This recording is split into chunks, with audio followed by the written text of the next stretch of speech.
Em resumo, o som do trio disparou o alarme dos bancos, os alarmes dos bancos que estavam próximos. A polícia foi até lá, não tinha nada, depois descobriram que era o trio, vieram. E, bem, quando chegou lá, o secretário de cultura, que eles chamam de assessorato de cultura, né? Ele desceu e colocou a mão para ser preso, né? Tipo assim, eu sou o responsável. Aquilo já foi um choque para mim, né? Que nenhuma autoridade aqui no Brasil faz isso, né? O cara desce e vai ser responsável, o cara já tinha ido embora. Ele diz, foi isso, cara. O cara assumiu a responsabilidade total, não só ele, como os outros assessores, David, Dino, Cláudio, os caras eram geniais com a gente. E aí terminou-se chegando a um acordo lá dos decibéis. E a partir de então, o trio tocou em vários lugares, nós tivemos assim, mais de 20 apresentações, sempre, a depender do lugar, os decibéis poderiam estar liberados total, quando na frente do estádio era liberado total, quando às vezes era num lugar público ou aberto também era liberado, quando era num lugar que tivesse mais ruína romana, aquelas coisas, tem muita ruína romana em Torino, né? E aí baixava o som, né? Baixava o som. Mas sempre muito bacana.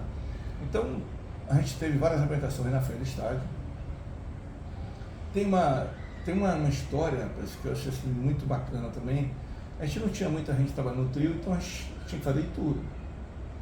E aí eu me lembro que eu estava tirando a lona, porque a gente chegava cedo, a gente tinha um compromisso com a prefeitura de Torino, a gente tocava 2 horas antes do jogo. Quando o jogo começava, nós esperávamos 10 minutos, íamos para o estádio, a prefeitura nos dava acesso. Aí ficava 1 ou 2 pessoas no trio revezadamente, né? Vendo pela televisãozinha. E 10 minutos antes do jogo terminar, a gente saía, porque quando o público saísse, o trio está pronto, o trio tocava mais 2 horas. Então o trio tocava 4 horas. Grande ideia. Bacana, assim, né? E quem brincava com a gente? Os adversários, mesmo perdendo. Então, os porto-riquenhos, os escoceses, os suecos e os argentinos, que me surpreendeu o quanto os argentinos foram cordiais com a gente. Tanto antes do jogo, um dia antes. A gente tocou ali na Praça Santa. Essa praça que eu falei, até esqueci o nome agora. Só que era uma festa de São João. E foi o maior público que a gente teve, lá tinha 60 mil pessoas, não foi por causa do trio somente, sim, era uma festa de São João, tinha uma fogueira e tal. E no outro dia a gente tocou no estádio, né? Porque outro dia era o jogo com a Argentina, a gente tocou antes, os argentinos também brincaram com a gente. E depois daí a prefeitura pediu que a gente não tocasse, achando que poderia ter algum conflito, mas eu acho que não teria, entendeu? Mas em resumo, teve um dia que a gente parou o trio, né, um dos jogos, acho que foi o jogo contra a Suécia, nós paramos antes e eu estava tirando a lona do caminhão do trio, o trio saía de um depósito da prefeitura, a uns 12 quilômetros do estádio. Estava tirando a lona, eu e Gerson, que era o motorista. Aí veio um casal, estava tudo vazio ainda, não tinha ninguém no estádio. Aí veio um casal e falando português e perguntou se o trio tinha vindo da Bahia.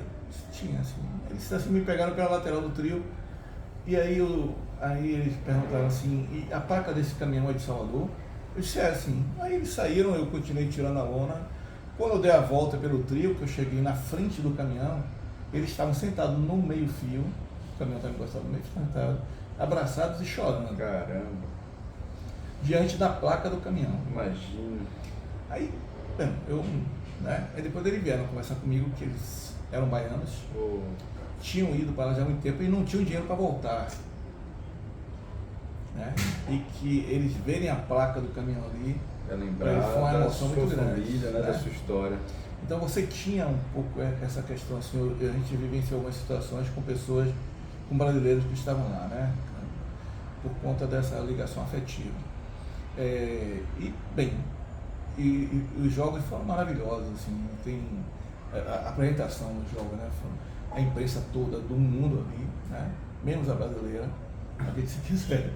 A gente era transmitido para o mundo e a gente ficava revezando na portaria também do trio, eu e geralmente Luciano, que era diretor do bloco, ficavam um embaixo na porta, outro em cima, porque a prefeitura de Torino só permitia que subissem 4 pessoas a mais. Aqui não é como aqui que, né? Não tem. Só subia 4 pessoas a mais, além da banda, nós que éramos da administração, e os 4 deles. Só. Tem negócio de parente. Não, nada, 4. Então o que acontece? A imprensa subiam 4, desciam 4, subiam 4, desciam 4. E os caras ficam doidos ali, né? Filmando as minhas dançando, enfim. Aí tem nesse dia que a gente tocou na Piazza para que a gente tocou no dia anterior ao jogo da Argentina, que foi o dia de São João, San Giovanni, como eles chamam. Foi a primeira vez que a prefeitura deixou o trio andar, que o sindicato dos motoristas não permitia. Mas eles conseguiram, o italiano é meio brasileiro, né? Deram um jeitinho lá, não, vamos andar. Aí eles contrataram a gente, né? A gente não estava programado isso, pediam para a gente tocar 15 minutos da Piazza Porta Palazzo, passando pela Via Roma, algo assim de 1,5 km, sei lá, até chegar na Piazza San Carlo. Daria uns 15 minutos. Mas primeiro as mulheres fantasiadas, porque isso já, aí o trio já era conhecido na cidade, já tinham 2 torcidas organizadas, a Toro Baggio, que era do Torino, e a Toro e Uve, que era da Juventus, né? Não, Baggio e Uve e Toro Baggio, né? As duas torcidas ligadas ao beijo, né? O trio que eles fizeram.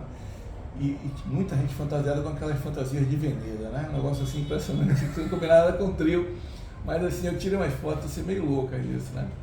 Aí nós viemos pela Via Roma, toda iluminada de neon, tá, muito bacana. Quando nós chegamos na Piazza San Carlo, que foi aquela primeira que a gente tocou ali para 2.000 pessoas, tinha, não sei calcular, mas assim, a praça é 2 vezes a Praça Castro Alves. E lotada. Caramba. Obviamente, como eu te falei, tinha uma fogueira lá que ia ser queimada, tinha um palanque para um teatro medieval que eles fazem muito, né? Essas festas assim, a Itália tem muito essas paradas medievais, né? E aí, quando nós chegamos lá, que o trio teve que ir a parar, o público não deixou. Aí ficava Toro, Baggio, Juve, os caras daquela guerra ali. E aí os caras da prefeitura, que estavam com a gente, que era da Secretaria de Turismo, assessoria de turismo, ficaram mais crescidos, né? Porque diante deles tinha um palanque que era da Secretaria de Cultura. Eles pediram para os caras pegarem o microfone, olha, vamos tocar mais aqui. Bem, tocamos 3 horas, uns 15 minutos final. Caramba. E não parava de tocar, né? E aí quando parou mesmo, que não teve jeito, os caras já estavam ameaçando lá. Aí uma parte do público, 1/3 do público saiu da praça. Se viraram assim para os caras e faziam um gesto, até eu não sei nada exatamente, que é um xingamento lá em italiano, em direção ao palanque, porque foi o palanque aqui, né? Os caras de cá disseram, olha, nós temos que parar, porque os caras vão e se manifestar. Mas assim, foi um evento, e nesse dia aconteceu uma coisa também muito particular. Em algum momento, o Luciano me chamou, ele estava na porta embaixo, né? Eu estava na parte de cima, que dava acesso. Eu pedi, olha, tem um pessoal aqui querendo subir, mas é mais de 4. Aí quando eu fui ver, eram 4 jogadores da seleção de 70. Caramba. Paulo César Caju, Edu, Clodoaldo, e tinha um outro cara que eu não lembro quem foi. Paulo César Caju, Edu, Clodoaldo, você gosta de futebol, você deve lembrar desses caras, né? Com certeza. E eles estavam com 4 mulheres. Estou até falando aqui, eu espero que tenha sido as esposas, né? Teve 4 assessoras de lá, né? As irmãs, sei lá. É isso aí, né? E aí, eu subo e vou falar com os italianos lá. Aí os caras, não consegui, eu falei com o Márcio, né? Que era o diretor do beijo, que ficava mais na mesa de som. Aí eu digo, Márcio, e aí? Márcio, não sobe ninguém, não sobe ninguém. Bota 4, sobe 2 casais. Aí eu cheguei lá embaixo, gente, ó. Sobe aí 2 casais, depois desce. Aí Paulo César fez, ou sobe todo mundo, não sobe ninguém. Aí eu sou um cara assim meio, eu sou boa praça, mas eu sou muito também taxativo, então sobe ninguém, me mandei, né? Se ganhar, né? E aí o Brasil perdeu outro dia. Aí Márcio, até hoje, ele acha que o Brasil perdeu porque a gente não deixou os caras subirem, né? Mas obviamente que, né, mais massa até hoje, ele é supersticioso, ele acha que o Brasil perdeu por causa disso. Mas foi uma experiência fantástica e felizmente, né, o Brasil perdeu. E no dia que do jogo com a Argentina, eu tinha começado bota a banda para ensaiar, não chore por minha Argentina, que se o Brasil perder, da forma que estão as TVs do mundo inteiro aqui, a gente vai virar. Hoje seria, né? Ia virar uma imagem, né, midiática aí na internet, mas mesmo na época assim, as TVs filmavam muito, eu acho que seria uma coisa bacana. Tipo assim, até meio que não chore por mim, tipo assim, não, né? Vai brincar, vai brincar com você e continua. Mas assim, os caras ficaram receosos e quando a prefeitura pediu, reservadamente, eu não vi esse pedido, mas segundo o Léo pediu. E aí, os caras sobem chorando, saem do estádio, os meninos lá, a banda toda. E eu, puto da vida, nem gostava daqueles jogadores, os caras tudo tirando onda. Aí eu me recusei a ir no ônibus, eu fui no caminhão com o Gerson, Sim. o motorista. E aí, 12 quilômetros do estádio até o pátio lá da prefeitura. E o trio, toda vez que tinha um jogo, ele passava por esse mesmo caminho. E aí, quando o trio passou por esse caminho, aí os italianos aplaudiam o trio, em todo o percurso, com bandeiras da Itália, entendeu? Assim, aí Gerson, o motorista, começou a chorar. Assim, eu achei o choro de Gerson até mais justo do que o choro dos caras da banda, porque aquela seleção ali, assim, obviamente que eu não vou ficar jogando aqui, mas eu via muita queixa dos torcedores brasileiros, sabe? Que os caras renovavam, que, sabia, do treino lá. Eu não fui, não ia perder, né? Se não me querem lá, não vou nem chegar perto, né? A gente estava ali a 100 quilômetros da França, na época você tinha que pegar visto para ir para a França. Aí tinha uma fila lá no consulado francês brasileiro para pegar visto para ir para a França. Na França não vai ter o prazer de me conhecer, entendeu? Não, então tipo, pode parecer maluco que eu estou falando aqui, mas assim, foda-se, né? Eu disse, porra, eu vou para a França, bicho. Os caras não me querem lá facilmente, eu fui para a França anos depois. Mas assim, enfim, aí foi uma situação de Gerson chorando, eu achei que foi muito mais marcante do que os meninos da banda ali, tudo bobão na época, chorando por causa da porra da seleção. O futebol tem essa capacidade, né, de mexer com a nossa identidade. Impressionante. Agora, não, foi uma delícia. E aí, vamos continuar em 90. Em 90, além de você, a gente está falando de simbologias, né? A carreira da gente, a nossa vida é construída todo dia, todo segundo, né? Mas a gente termina tendo que escolher, a história termina escolhendo recortes, né? Pedaços. Além dessa parte da ida para a Itália, o que é que você destacaria aí de participação significativa sua no Carnaval? Eu acho que o 90 foi um ano de muita profissionalização no Carnaval. O ano de 80 foi de muito experimento, né? Experimento de som, do ponto de vista de experimento de música, estilos. A gente entra em 90 com algumas coisas consolidadas, né? Aí já tinha a questão do samba reggae, né? O Lodum foi uma explosão ali, né? Logo no início também Daniela, Mercury, o próprio Netinho era um sucesso, você já tinha Banda Mel, a Banda Cheiro de Amor também era um pipoco de sucesso, né? Cheiro de Amor era um fenômeno, então você tinha alguns fenômenos, né?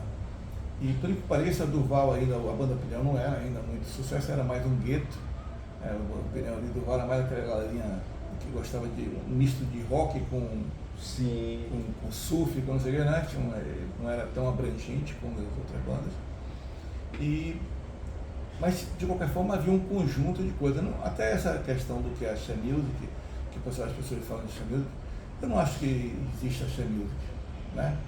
Eu não entendo nada de música, mas assim, eu vejo coisas tão distintas que mas mesmo. É verdade. Daniela veio mais voltada aí pro jazz, sei lá, o Chiclete era galope, o Cheiro de Amor era frevo, Durval tinha uma pegada de rock. Porra, como é que você pode chamar aquilo de um ritmo? Tinha o Lodum, né, o samba reggae. Então, era plural, é bastante plural. Muito plural, né? Então eu acho que essa riqueza foi fundamental, assim. E nesse período aí dos anos 80, só um detalhe que aconteceu aqui perto ali quando a gente veio da Itália, aconteceu uma coisa interessante. Luiz Caldas, que eu não falei em 80, né? Não, a gente falou de 80 aqui, de Luiz Caldas. Luiz Caldas, ele foi o rei do fricote. Sim. Do fricote. Né? Que era aquele ritmo que ele lançou em cima do Ijexá e tal. E o cara é um músico maravilhoso. Eu vi o Luiz tocando, era fantástico. Quando chegou ali, depois que o Beijo voltou da Itália, a banda Beijo ainda gravou mais 2 discos, eu acho, um disco. E acho que o primeiro disco que gravou depois que voltou da Itália, que foi o último de Netinho, como banda Beijo, depois saiu carreira solo, a capa eram várias bandeiras, até por conta ainda da questão da Copa. Sim. Né? E teve uma reunião lá na saída do Beijo na Barra, aí estava Misael Tavares, empresário, Netinho, estava Ricardo Cavalcante, que era empresário musical. O disco ia ser gravado pela São Livre, mas ele tinha uma produtora aqui que ajudava ali com esse processo. E me chamaram porque tinha algumas decisões que iam ser tomadas. Ele disse, qual vai ser o nome do disco? A gente ouviu o disco, pô, realmente estava legal, e foi um disco de grande sucesso, mas na época ainda não tinha lançado. E aí, mas quando eu cheguei lá, estava havendo uma discussão, porque Netinho estava se queixando daquele menino lá que foi do Correio da Bahia, um jornalista roqueiro. Sim, claro, pelo amor de Deus. Porra. Que criou o termo, o axé babaca, né? Na verdade, ele chamava de axé music pejorativamente. Né? Pejorativamente. Não existia essa versão positiva. Não. Axé babaca, ele falou axé babaca, axé music. Axé music, pronto. E, me perdoe esqueci o nome dele, mas ele é um jornalista importante e tal. Agamenon Brito, perdão. Só não gostava do negócio e fazia a crítica dele, que é natural. Ele era um cara respeitado lá no meio, que estava atual. Mas eu vi Netinho se queixando e Ricardo também comentando que a vida era muito agressiva com o pessoal do axé e tal. Não é nem do axé, o pessoal da música baiana. Da música baiana. E aí eu disse, rapaz, eu vi hoje no jornal, no estado de São Paulo, uma matéria dizendo que o Palmeiras, algum tempo atrás, começou a adotar o mascote porco. Sim. Que ele era chamado de porco pelos adversários, porque o símbolo do Palmeiras era um periquito. Ele passou a chamar de porco. E aí um diretor lá do Palmeiras propôs que ele adotasse o porco. Porque o cara, quando falasse de porco, ia estar... E que passado alguns anos, acho que tinha 3 anos, 4 anos nesse processo, tinha sido consolidado a ideia e que os caras tinham se calado a torcida do Santos, do Corinthians e tal. A gente podia botar o nome do disco, que acho Music. Eu vou meio na contramão, eu sempre tive essa questão assim às vezes como é que você surpreende, né? O que você pode fazer para desconstruir, né? Sim. Meio iconoclasta mesmo, vamos botar o nome. Para minha surpresa, eu estava diante ali de um conservador, que era Ricardo, um cara mais assim, até pela visão dele de música, um cara mais, né? O artista que você nunca sabe o que vai pensar. E Misael, que era um maluco, mas um maluco legal, né? Meu amigo, você me ouvir, ele sabe que eu estou falando do bem, né? Aí, meu parceiro de uísque, né? Aí, os caras toparam. Aí botamos o nome do disco, Axé Music. Na contramão. Na contramão. Esse disco foi sucesso no Sul, em especial em São Paulo. Vou fazer aqui uma interpretação, tá? Porque assim, aqui se você falasse Axé Music na época, estava associado a Agamenon Brito e pejorativamente. Sim. Como esse disco foi o disco de maior sucesso, junto com o de Daniela na época, fora da Bahia, e o disco estava escrito Axé Music, a imprensa de São Paulo começou a se referir pelo nome do disco, Axé Music, mas não de uma forma pejorativa. E pela imprensa de São Paulo e do Sul ser muito mais poderosa do que aqui, terminou que sublimou a nossa versão aqui, tá? Eu tenho essa ideia, não tenho certeza não, tá? Mas assim, eu não vi nada antes positivo sobre a Axé Music, só via negativo. Quando a gente botou ali, a gente botou não achando que ia mudar alguma coisa, a gente botou de sacanagem. Tipo assim, vamos embora escurambar, porra, entendeu? O cara tá achando, vamos embora escurambar também. E os caras toparam. Isso é fato. Que qualquer pessoa que for estudar a história do axé, qualquer novo historiador, qualquer curioso, esse disco é um divisor de águas, todo mundo sabe, já faz parte da história. A gente vai embora e ele vai ficar. Em 1993, salvo engano, é o ano que Netinho sai, é o primeiro artista a se vestir com esse nome, que todo mundo tinha vergonha, refutava, esse Agamenon, cara babaca, como é que chama a gente dessa forma, da maneira pejorativa? Então ninguém queria vestir a capa do axé, Netinho o primeiro a vestir essa capa e eu não sabia que você estava por trás disso. Na verdade foi eu não vou dizer que eu não seria, mas eu me inspirei no negócio do Palmeiras, né? Tipo assim, vamos lá botar esse negócio e obviamente, que assim, quando eu falo isso é porque eu acho que grandes coisas que eu me envolvi não existiria se não tivesse cúmplice. Né? Que é o de poder, precisa ter um Israel que bota essa porra, entendeu? E naquele dia, né, tinham ter consentido, né, que o artista às vezes é mais cuidadoso com isso, e Ricardo também ter consentido. Não, ele é um divisor de águas da história. Aí eu acho que foi bacana. Então quando eu vi depois anos, e na época eu vi que muitos artistas questionaram, não existe, o próprio Luiz porque, como a gente fala, sempre ressalvo que eu tenho um carinho, uma admiração por Luiz muito grande, então, mas eu vi Luiz também, assim, na época questionando um pouco o nome, e depois Luiz assume o papel de rei do axé. Do pai do axé. O pai do axé music, que eu acho extremamente justo, porque ele, de fato, ele criou aquele... ele formatou aquele ritmo, né? Aquela batida. Já tocava em banda baile, já tocava de tudo. Não, e ele tinha feito isso antes, só não tinha esse nome, né? Ele era o rei do fricote em algum momento, e acho mais do que justo, porque ele é um fenômeno, né, musical. Mas assim, acho que quando eu estou contando esse lado, é um lado da história que às vezes de repente nunca vai ser contado, por você aqui, né? De repente nunca vai ser falado, né? Porque não é. Talvez não interesse, né? Não seja, né? A não ser para quem gosta realmente da história do processo, entendeu? Então, assim, aí eu acho que teve isso. E aí, logo em seguida, em 93 ali, né? Teve uma outra situação, que o Asa foi pro EVA. E Durval me levou pro EVA. Eu não trabalhava com o EVA. Me levou pro EVA. E os caras do EVA me chamaram um dia, Humphrey, né? Tá aí. Me chamou e fez, pô, Pedro, já que você tá aqui, tipo assim. Ele não, na verdade não. Eu fui quase que imposto por Durval, né? Que eles tinham um cara lá bacana, que era Paulo Coelho, que eu conhecia, que era amigo, assim, também, obviamente, com a situação. Mas Durval queria que eu fosse fazer material lá. Aí o Humphrey perguntou se eu tinha alguma coisa que eu gostaria de fazer. Eu disse, eu sempre tentei com os meus clientes, o Pinel, o Beijo, o Camarão, todo mundo, encurtar a mortalha, ninguém quis, né? E aí o Humphrey fez assim, não, a gente também já pensou aqui, mas a gente fez uma pesquisa e as pessoas não aceitam, não aceitam porque a mortalha é um ícone. Mas sabe, mas o EVA hoje é um fenômeno porque o EVA é o melhor bloco com a melhor banda. Então, porra, né? Inclusive tinha um outdoor que a gente botou na rua, que foi até Jorginho, diretor desse título, que era Exageramos, né? E porra, maravilhoso, assim, eu fiz essa outdoor com o Jorginho como redator. Mas exageramos em alusão ao que? A qualidade? Não exageramos porque era um super bloco com uma super banda, né? A melhor banda e o melhor bloco, então. Aí o outdoor era todo assim grandão, exageramos, tomando o outdoor todo e menorzinho tinha viado, entendeu? Quase viado, né? Viado. Aí, e aí quando nós fizemos essa. Até me perdi aqui. Não. Aí quando ele me levou, aí eu fiz assim, porra. Aí eu disse, porra, Humphrey, tem uma situação, não me lembro se eu ouvi isso, eu disse, você tem duas situações que você pode mudar.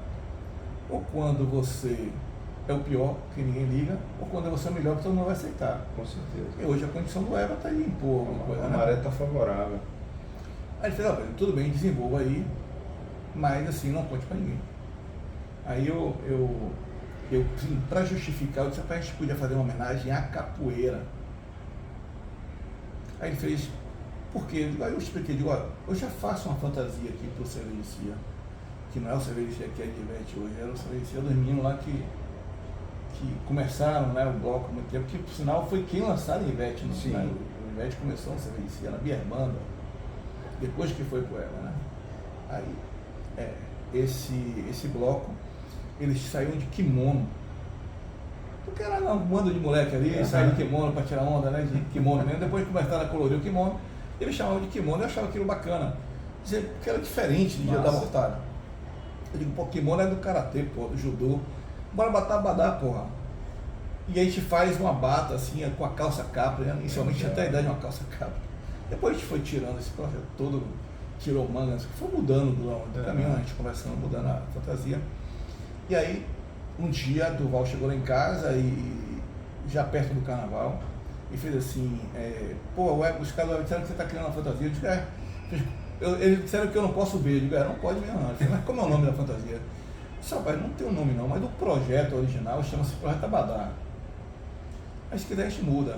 Podia botar, ele fez, qual a sugestão? Aí eu falei, Parangolé, a psica, né? A capa para dançar, podia... Que vai dar o nome ao tropicalismo, né? A exposição já dele. Era, né? Vai dar, já tinha dado, né? A exposição dele, né? Exatamente. Mas tem uma capa para dançar, eu digo, pô, bacana, podia ser uma homenagem ao cara, né? Ou então, uma homenagem a Seu Armar, porque Seu Armar dizia que a gente aqui era música pra pular brasileira, ou música pra pular baiana, que fala. Podia botar pra pular. Né? Muito legal. Isso é uma massa. Não, se era música pra pular brasileira ou música pra pular baiana. MPB, né? E podia botar em homenagem ao seu Amar pra pular. Aí ele fez, não, o Abadá é mais sonoro. E Durval, como sempre, tem aquela coisa de ele faz o refrão ali, né? Aí ele fez, vou sair de Abadá, no Eva, alguma coisa assim. E depois ele compôs a música com o diretor do Eva, acho que é Du, né? Ele compôs a música com o diretor do Eva. Bem, ficou ali, ele fez aí. Coincidentemente, no outro dia, foram em casa, o pessoal da MTV, o carro estava bombando. Eu falei, Daniela fez o som no MASP, várias coisas acontecendo. Tudo, várias coisas. Tudo. O próprio Netinho, né, o Cheiro, tinha agora assim. Por que pareça, quem estava menos visível naquela época era o Chiclete. Nacionalmente. E o Asa. O Chiclete e o Asa, menos visíveis. Nacionalmente. Mas aqui. Tem até, o Chiclete nem tanto aqui. Aqui era mais o Asa na época. O Chiclete estava assim, retomando, tá? Aí no outro dia foi a MTV em casa. E aí os caras, eu mostrei as fantasias antigas e tal. Eu tirava a bateria e disse, tem uma coisa nova que está saindo aí. Eu disse, tem um nome, eu disse, que eu não podia mostrar, Abadá. Aí eu já peguei o que ele tinha falado com o Durval, peguei Abadá. Dias depois sai não me lembro se foi na Folha de São Paulo. A Bahia inova de novo, agora vai sair de Abadá. Mas a intenção da gente era uma brincadeira ali, não era que aquilo virasse. Como tudo na vida, né? Virasse. A gente faz as coisas. E aí saiu no outro ano, todo mundo fez de Abadá. Aquele bloco todo. E hoje é impensável alguém sair sem Abadá, né? E mudou bastante também. O Abadá, na verdade, era uma mortalha cortada, era um tecido mais largo, mais solto, né? Aí virou uma camisa, hoje é uma camisa, né? E tem uma coisa curiosa também, porque assim, eu vi uma vez Cid Teixeira comentar, né? Fazer um comentário, essa de Abadá não é novidade não, sempre existiu, as pessoas sempre saíram de Abadá na rua, os africanos e tal. Aí assim, ficou parecendo que tinha copiado alguma coisa e a intenção, e o caminho foi outro, né? Aí eu tive a oportunidade de estar com ele uma vez, eu comentei, eu falei, aí disse, deixa eu explicar aqui, eu não tinha nenhuma intenção de que nem batizar isso de Abadá, era uma homenagem à capoeira. Eu conheci o Mestre Sena, que era um capoeirista ali, que foi aluno de Pachinha e tal, ele tinha uma academia ali na Casa de Gomes, e Sena sempre fazia aquela conversação, falava sobre a cultura africana e tal, e ele falava muito sobre. Depois eu descobri que até as pessoas de Bahia, a maioria não sabia nem o que era Abadá, entendeu? Muitos capoeiristas, gente que jogava, não sabia que o nome elementar era Abadá. Não falo os mais experientes, mas a galera que às vezes tomava aula de capoeira desconhecia. Então era uma coisa mais tarde na minha cabeça, por causa de cena, mais cena. Aí, um tempo depois já está lá no dicionário, né? Abadá, roupa do carnaval baiano, né? Fantástico, né? Virou só tem acho que fala a observação também da capoeira, mas.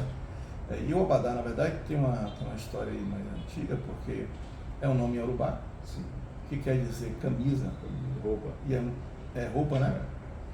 E parece assim que era usado muito também pelos malês, que eram muçulmanos. Né? Tem uma história dessa. E os capoeiristas usavam ela branca, na cor branca também, por conta de, segundo o Mestre Sena, eles jogavam muito no cais ali, que era muito lamaçado. E aí, como tinha a roda de capoeira, aquele capoeirista que estivesse menos sujo no final da roda era o melhor, porque caiu menos, né? Assim, não sei se também é mito essas coisas, eu estou repetindo aqui que eu vi do caramba, fantástico. A gente tinha essa história. Então, essas histórias, às vezes você sabe, né? O tempo passa, a gente não está conseguindo lembrar da história que aconteceu aqui de 20 anos atrás. Imagine, né, o cara recontar uma história de 50, 60 anos atrás. Mas assim, ficou e terminou que é uma homenagem. Eu acho que termina que é uma homenagem, né? Mesmo que não tenha sido intencional, o nome Abadá terminou fazendo justificativa, uma homenagem. Foi feliz demais, né? Pegou uma raiz aí da baianidade, foi super feliz, né? E aí, bem, aí o Abadá também deu um impulso, porque que eu acho que aconteceu aí, os blocos ainda eram predominantes, né? Nesse processo aí. Eu queria falar uma coisa assim sobre o Chiclete e o Asa, né? Que eu trabalhava para eles todos, e nessa época as bandas como Banda Beijo, depois Netinho, né? A Banda Cheiro de Amor, a Banda Mel, né? eram bandas que estavam, a própria Daniela, obviamente, o Olodum, o Araqueto já estava também ali, né? Eram bandas que faziam show, bandas de palco, né? E que ganharam um prestígio muito grande junto às gravadoras e faziam show para o Brasil inteiro. E eles, inclusive uma vez eu fiz para a banda Cheiro de Amor um encarte, que era um trio visto por dentro. Quando o Totó, que era o diretor fundador do bloco, faleceu no acidente, e eu falei, rapaz, esconda isso aí, nem mostra para a gravadora, porque a gravadora não quer saber de carnaval. Como não? Não, os caras querem que vire tudo pop, que vire. Porra, mas a essência do negócio, né? O trio, eu achei aquilo um absurdo, né? Mas assim, os caras dependiam muito da gravadora naquela época. E eu fui alguma vez em gravadora e as gravadoras tratavam a música baiana tipo assim, isso aqui é o que vende. Eu quis fazer uma capa uma vez pro Cheiro, que tinha uma coisa mais especial na capa, os caras vendiam 1,5 milhão de discos.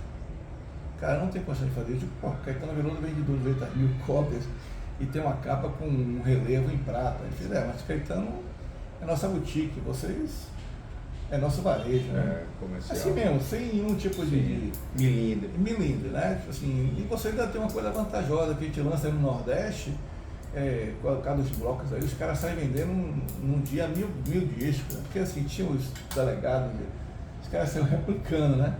Então os caras viam aquilo, né? Mas enfim, eles foram empurrando ali essas bandas para o palco de uma certa forma. Alguns até saíram, como Márcia Freire, do Cheiro, muita influência da gravadora. Sim. Tipo assim, você tem que cantar agora outra coisa.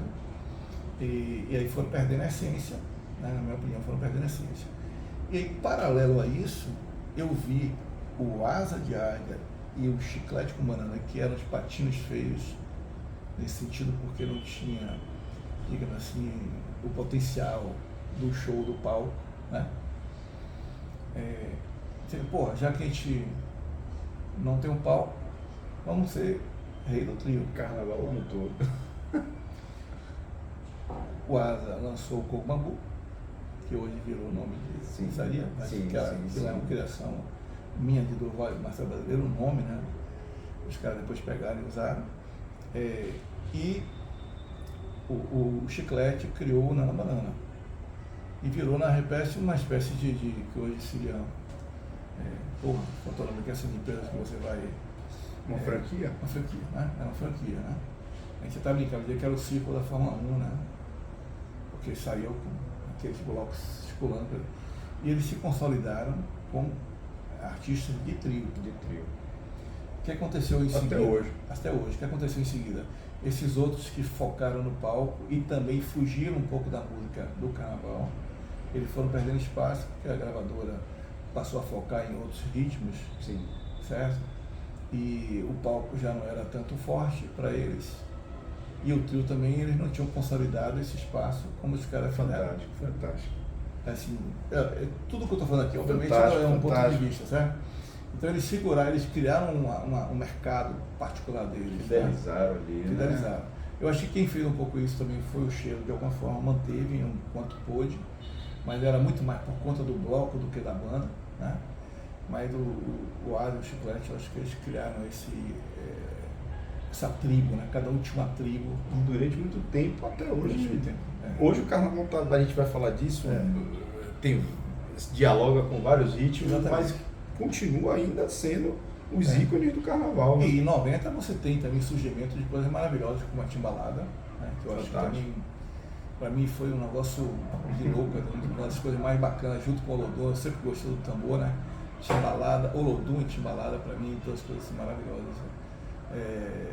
E a gente teve ali, eu acho que 90 foi o ano de ouro, né? Foi o ano de ouro do carnaval baiano. Carnaval baiano, né? Foi o ano de ouro.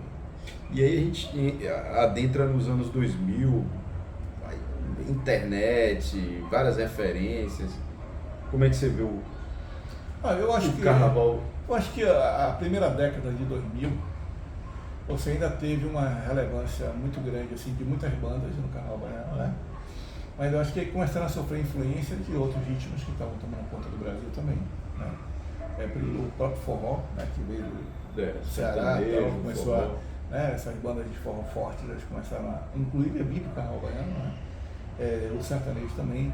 Eu me lembro de uma situação engraçada que o Durval sempre abriu muito espaço para essa galera. O Durval botou uma vez aqueles irmãos do sertanejo, esqueci, sou ruim com esses nomes. O Durval botou ali e foi criticado e vaiado. Né? Zezé de Camargo? Zé de Camargo. Foi criticado, porque o cara que tem aquela filha, aquela menina que é roqueira, né? A filha dele, né? Não é roqueira, um dele, não sei o nome dela, que... Eu sei que ela estava em cima do trio também, ela não cantou não, mas ele cantou e havia uma reação, né, não muito positiva em relação àquilo, mas rapidamente tudo mudou, né? De uma hora para outra, os caras passaram a ter um protagonismo muito forte. Segundo o Durval conta, estou aqui contando a história do Durval, Durval disse que chegou, não lembro para quem foi desse sertanejo, falei, rapaz, a música de vocês é muito para baixo, né? Vocês precisam fazer que nem a gente faz. Tinha que convencer. Eu, obviamente, eu não sei se quanto isso, né? Que os caras tinham que sair da música de corno, digamos assim, e passar para altivez, para alegria. Aí os caras passaram e tomaram o mercado, né? Assim, não sei se é isso, né? Estou aqui só repetindo o que eu vi uma vez. Para que Durval foi falar isso? Não é, não sei se tem algum tipo de o culpado é Durval, tá vendo? Importância nesse processo. Me perdoe os sertanejos aqui. Mas assim, de fato eles mudaram o modelo do sertanejo, porque o sertanejo era muito mais lamentoso, né? Aí quando eles criaram o sertanejo universitário, foi com foco no mercado. E o símbolo, a roupagem, né? Vai ganhar uma E você vê uma que eles outra pegam vida, o né? mesmo modelo que o axé fazia, que é o tipo de show que vem, a nova bola da vez, o né? trio elétrico, tudo, né? Eles usam todos esses Exatamente. elementos. Assim. Até, aí eu estou falando de novo, não tenho conhecimento musical, mas ouço de música e tal, que tem algumas células rítmicas que eles usam, de percussão, e tal, que vieram do... Então aí eu não entro nessa área, até porque eu não conheço. Não, sim, usando... A Bahia continua na percussão, dando na voz, né? Dando a carta, né? A gente vai ter pessoas importantíssimas, né? A relação dela com o Brown, com o pessoal todo. E vai surgir Márcio Vitor com a batida dobrada, vai ter muita gente bacana aí. Eu nem me arrisco a comentar, eu falo assim, ano passado, porque eu ouço, né, os caras comentarem e percebo que a música brasileira, de uma certa forma, ela ganhou com essa percussão da música baiana. Conceito mundial. Que eu diga. O mundo vai beber, Paul né? Simon, aqui, né? Paul Simon, Michael Jackson vem aqui. Né? E no ano 2000, primeira década do ano 2000, os anos agora que a gente está vivendo, 2020, o que é que você traria aí qual o seu... Você falou de várias participações suas interessantíssimas, ou no eu processo... acho que foi um processo como meu você ruim. se coloca aí nesse Foi um processo tempo? ruim meu, Sim. nesse período. Porque assim, o carnaval cresceu muito, profissionalizou muito, e eu fiquei, digamos assim, profissionalmente, eu fiquei mais assim, especializado na publicidade. Uhum. Eu nunca trabalhei tanto na publicidade como trabalhei em 2000, 2010. Sim. Mas para mim, porque assim, eu até meados dos anos 90, eu pintava trio, decorava trio mesmo com andaime, chegava lá, tinha uma turma. Depois eu passei tudo para empresas que eram digitais, porque, né, surgiu tecnologia. Então eu já abri mão de um processo que não era necessariamente publicitário, era um processo artesanal. E depois eu fui abrindo mão também de andar nas sedes dos blocos, de conviver com os caras no dia, porque era um volume de trabalho tão absurdo que eu tinha, que eu fiquei ali dentro do escritório, né?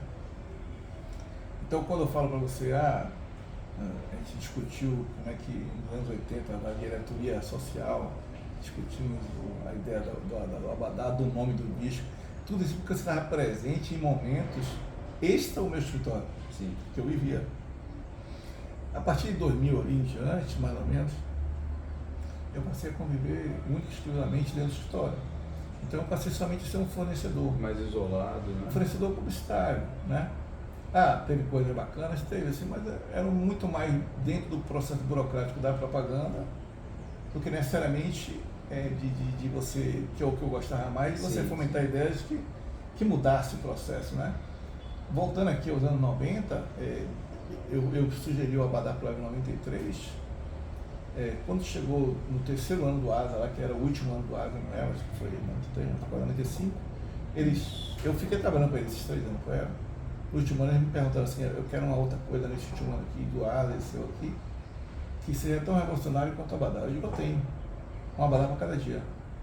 Que não é nova. Isso virou uma tradição. E mudou o mercado. Aí, na verdade, eles não toparam, né? Até foi meio assim, pô, você é maluco, tal, você vai ter um problema de segurança. Tipo, rapaz, a gente cria uma campanha. Aí os caras não toparam. Aí eu saí dali de novo, parece até a história da Paixão do Camarão. Sim. Mas boa parte da minha vida eu joguei muito com isso, né? Eu trabalho com os concorrentes, né? Toda a biografia, se a gente for pegar. Aí eu fui pro Cheiro, que era o grande concorrente do Eva, né? Sim. Aí cheguei lá para falar com isso. Eu tava bombando. Cheguei lá para falar com isso. Aí ele, tudo bem? Eu digo, não, mais ou menos, procurei para os caras do Eva. Os caras não toparam, fez. Não sei nem o que é, mas eu topo. Aí, eu conhecendo ele, né? Quando eu falei isso. Tem que ter um maluco, né? No meio para comprar. Aí ele, top. Aí a gente, pronto. Aí fizemos uma fantasia para cada dia.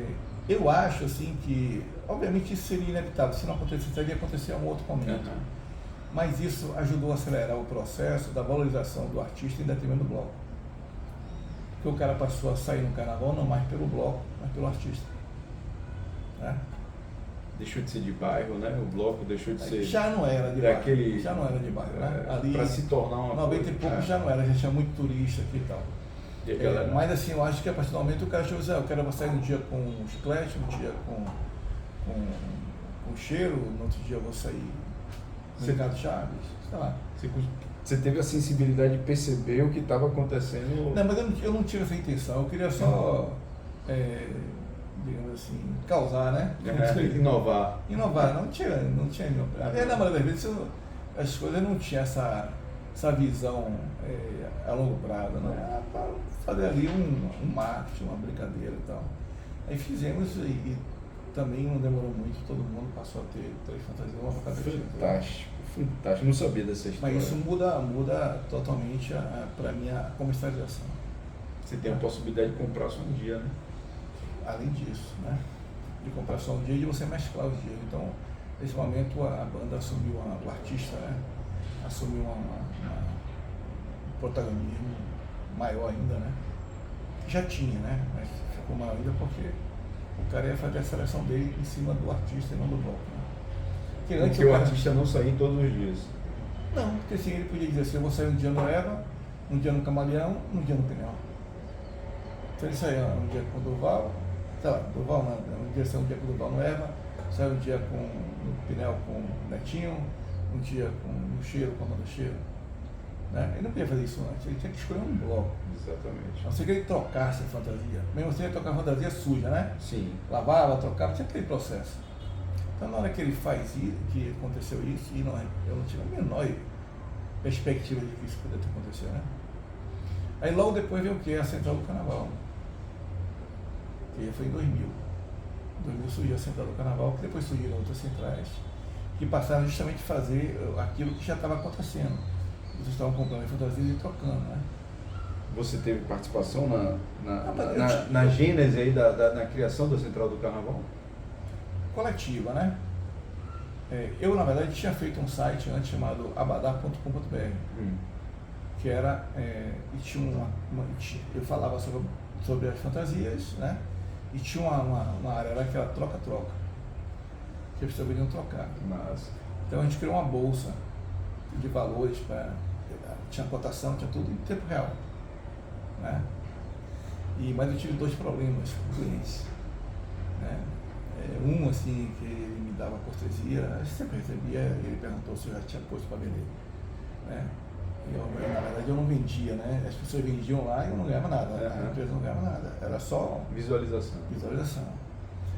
Não existia nem esse conceito tanto de visualização, mas eu fazia ali, assim, era como se eu estivesse com uma faca e queijo na mão, eu fazia uma coisa para motivar, mover, né? Eu sempre tinha uma visão muito de como é que você movimenta, né?